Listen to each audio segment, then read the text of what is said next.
For any Xbox or PlayStation codes or anything gaming related, check out g2a.com, and if you need any Ultimate Team coins, then head over to FIFA. The code CHES will get you a discount on both sites, and all links are down below.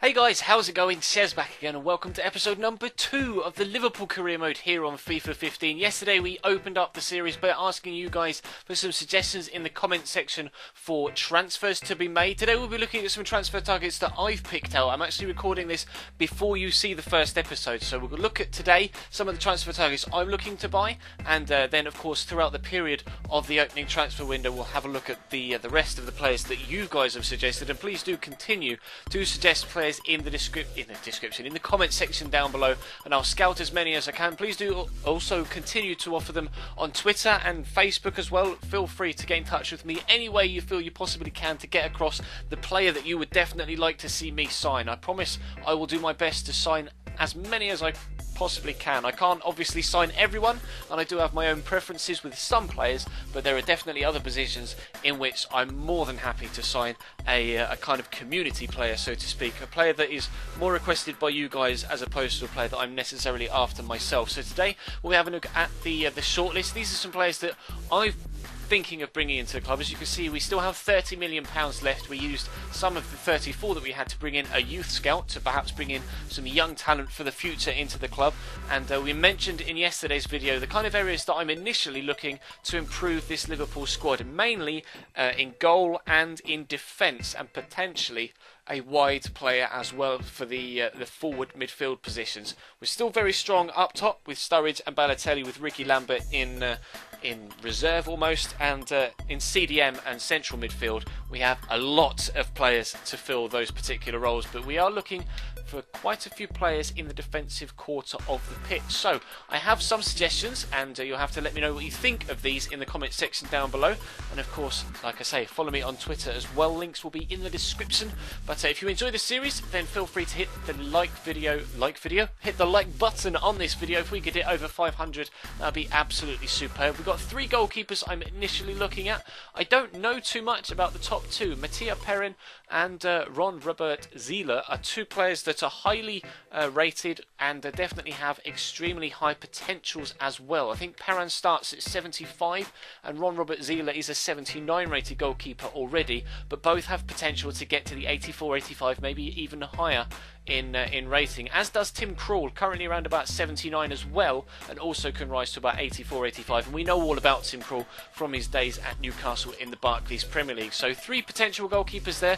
Of course, we'll have the suggestions for Sebastian Scuffet as well, but I'm kind of trying to stay away from the really obvious signings that always gets this, like Scuffet, like Memphis Depay when we come to the forward players as well.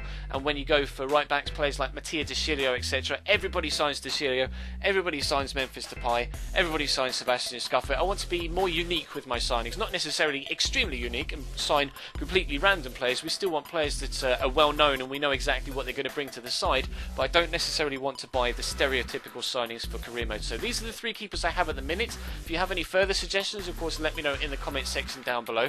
I am looking to replace Glenn Johnson, rather unsurprisingly, at right back.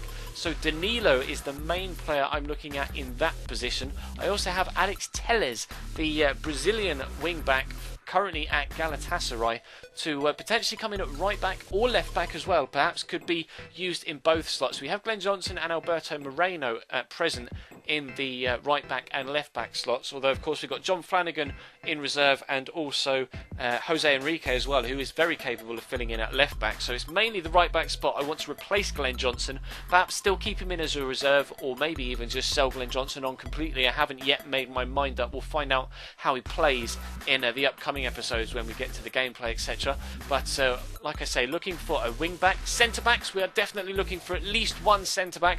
We've got Martin Skrtel, Dejan Lovren, who's new to the club, and Mohamed Sakho as well. I'm looking to move on Kolo Toure, like we mentioned yesterday, and there are 4 players currently that I have on, or in my eyesight, in my eye line. Unfortunately, Jonathan Tah and Kyriakos Papadopoulos are currently on loan at the 2 clubs. They're at Fortuna Düsseldorf and Bayer Leverkusen respectively. They're both actually on loan from Schalke, I think, so that's quite strange, but they will definitely be 2 that we could look at for next season. I just wanted to gauge your response to either of those 2 players. whether you think they're definitely players that we should pursue, or whether I should look elsewhere for perhaps young centre-backs that could grow into first-team stars. Javi Martinez is obviously one of the best centre-backs in the game and a world-class talent already. He would slot straight into the first team. And Inigo Martinez is another centre-back that could definitely go straight into the first team should we bring him in.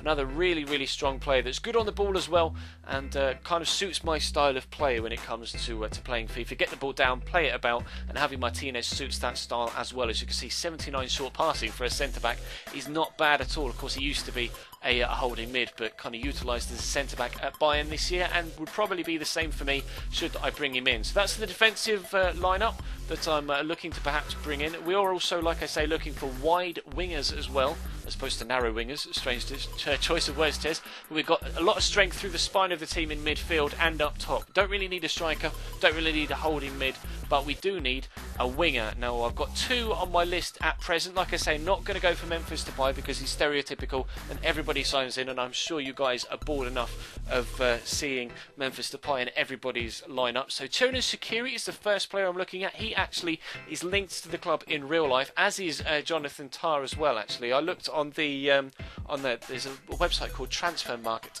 that shows you players that are being linked to clubs, and Jonathan Tah and Cherin Shaqiri were the two highest on that particular list, hence why they're in this shortlist right now. But Cherin Shaqiri is one player I'm looking at. Obviously, he can play on both flanks and or through the middle should we need him to. And Nico Gaitan is another player that gets overlooked a lot in career mode and in real life, but he's actually an exceptional talent. I really, really like Nico Gaitan, and he offers exactly what we'd need in those wide positions. Extremely good on the ball, technically brilliant, and quite fast, and has a decent shot as well. Can cut inside onto his right foot if we played him out wide on the left, and of course, like Cherin Shaqiri, could play all the way across that forward midfield line at left wing, right wing, or at cam. We do have Coutinho and Adam Lallana to play in those cam slots though at present. So like we say, a lot of potential in the side already at Liverpool, and we're looking to add to that in this transfer window. These are my current suggestions to you guys. Like I say, let me know in the comments section down below your thoughts on all of the players on this list and who else you would add to it. We will, I will scout further all of the players that you guys put in the comment section or suggest to me on Twitter, of course, over the past couple of days or over the next couple of days as well, and we'll record up to we'll try and get some friendly football in the next episode if we can, although you would expect there to be a lot of transfer dealings going on between now and then. But so we've got 3 friendlies, of course, Villarreal, then Palermo, and then the final one against Stade Rennais on the 4th of August. Before we start the season, is it at home against Southampton? It is at home against Southampton at Anfield, and that will probably be in Thursday or Friday's episode. I'm not too sure. It depends how much transfer action there is. Of course, during the transfer window, I do tend to only do 2 games per episode rather than 3, and then after the transfer window has closed, we'll go back up to 3 games an episode for all of the regular season, with all of the competitions that we're involved in this year. 4 competitions for us this season to try and win: the Barclays Premier League, the Champions League, the FA Cup, and the Capital One Cup.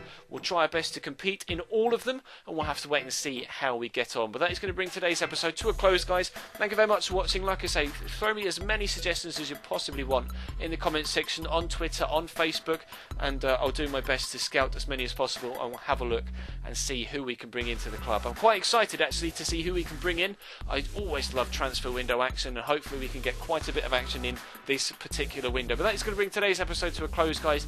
Thank you very much for watching. Check the first episode if you missed it. There'll be a link as an annotation in the bottom left hand side of your screen if you did miss it, or of course alternatively check the channel page. There'll be a My Player episode later on tonight, so be sure to check your sub boxes around about 8 PM for that, and we'll be back tomorrow with more of this series and the Career Mode Road to Glory. But for now, for your Tuesday afternoon entertainment, that's all from me. Thank you very much for watching, and I'll see you next time.